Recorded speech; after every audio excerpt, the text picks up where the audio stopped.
Chicken cheese bread role যদি এইভাবে বানান খেতে বেশি টেস্টি হবে আর অনেক বেশি সফট আর তুলতুলে হবে। প্রথমে আমরা একটা সফট গুলা বানিয়ে নিচ্ছি। কুসুম গরম পানি নিয়ে নিচ্ছি এখানে 1/4 কাপ, 2 টেবিল চামচ চিনি আর 1 টেবিল চামচ ইস্ট। এখানে 2 টেবিল চামচ গুঁড়া দুধ দিয়ে দিলাম আর পরিমাণ মতো লবণ। সব কিছুকে একসাথে করে একবার মিশিয়ে নেওয়ার পর এখানে 1.5 কাপ দিয়ে দিচ্ছি ময়দা। তারপর আমি এখানে একটা সফট গোলা মাখিয়ে নিচ্ছি। যদি পানি দরকার হয় তারপর আর একটু অ্যাড করতে পারেন। এখন একটা সফট গোলা বানিয়ে নিয়েছি এরকম করে মেখে রেস্টে দিয়ে দিচ্ছি 1 ঘন্টার জন্য। চিকেনটা রেডি করে নিচ্ছি। 1 টুকরো চিকেন নিয়ে নিচ্ছি, সাথে দিয়ে দিচ্ছি 1 চা চামচ আদা।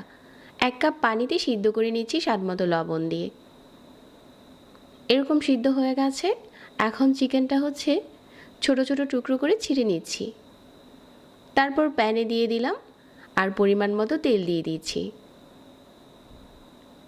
1 চা চামচ আদা রসুন বাটা দিয়ে দিলাম। 1 কাপ দিয়ে দিচ্ছি পেঁয়াজ কুচি। আমি এখানে 1/2 চা চামচ দিয়ে দিলাম মরিচের গুঁড়া আর 1/4 চা চামচ জিরার গুঁড়া।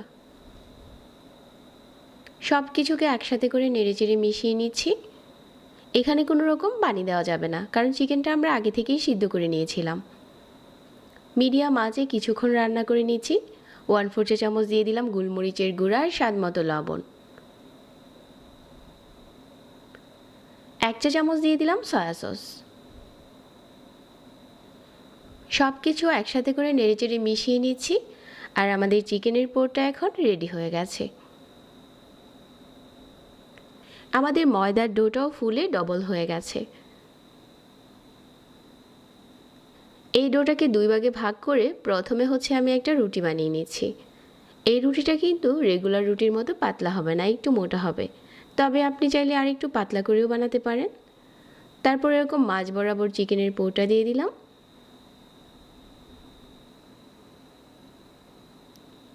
আর উপরে দিয়ে দিচ্ছি চিজ।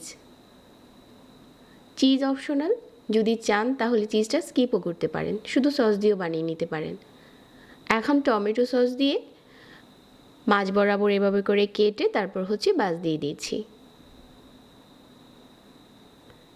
তো এভাবে করে মুড়িয়ে নিচ্ছি। সবগুলো একইভাবে বানিয়ে নিচ্ছি। এখন একটা ট্রেতে তেল ব্রাশ করে নিচ্ছি। আমি আজকে এটা ইলেকট্রিক ওভেনে বেক করব, তবে আপনারা চাইলে কিন্তু সেমভাবে বানিয়ে চুলাতেও বেক করতে পারেন। রোলগুলো এভাবে করে বসিয়ে দিচ্ছি। উপরে কিছু বাটার ব্রাশ করে দিয়ে তারপর চিজ গ্রেট করে দিয়েছি। এখন ইলেকট্রিক ওভেনে বেক করে নিচ্ছি। এটা বেক করার পর দেখতে কিন্তু দারুণ সুন্দর হয়েছে। বাচ্চাদের টিফিন বা বিকেলে নাস্তার জন্য এরকম একটা chicken cheese bread role ready করে দিতে পারেন। আশা করছি আজকের রেসিপিও ভালো লেগেছে। সহজ সহজ রেসিপি পেতে পেজ ফলো করে রাখবেন আর সেই সাথে আমাদের চ্যানেল সাবস্ক্রাইব করবেন। সবাই অনেক ভালো থাকবেন। আজকে এখানে বিদায় নিচ্ছি। আল্লাহ হাফেজ।